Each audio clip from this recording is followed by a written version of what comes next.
به نام خدا. کوچولوهای نازنینم سلام. امیدوارم که حالتون خوب باشه. امروز میخوام دوباره براتون داستان بگم، یه داستان خیلی قشنگ. داستان امروز ما اسمش هست رعایت قوانین راهنمایی و رانندگی. روزی روزگاری پسر کوچولویی به نام امیر در شهر کوچیکی زندگی میکرد. اون همیشه دوست داشت که سوار ماشین باباش بشه و به همه جا برن. امیر از قوانین راهنمای رانندگی چیزی نمیدونست و همیشه فکر میکرد که فقط باید رانندگی بلد باشه. یه روز صبح بابای امیر بهش گفت امیر جان، امروز باید برای خرید به مغازه بریم. میخوای با من بیای؟ امیر با ذوق و شوق قبول کرد.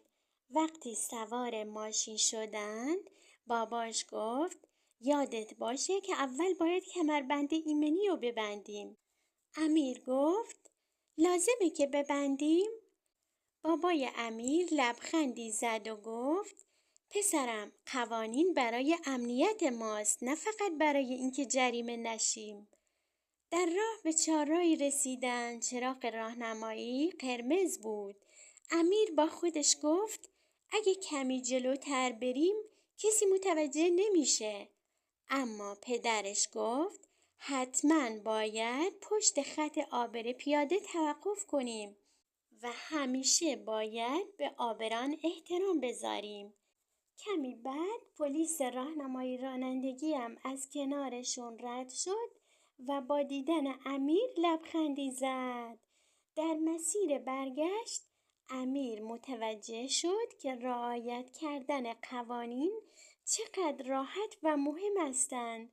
اون فهمید که قوانین راهنمایی و رانندگی فقط برای جلوگیری از جریمه شدن نیست، بلکه جان خودش و دیگران رو حفظ میکنه. از اون روز به بعد امیر همیشه کمربند ایمنی رو میبست و به چراغ راهنمایی و رانندگی دقت میکرد و به عابران پیاده احترام میذاشت. خب کوچولوهای نازنینم، اینم از داستان امروز.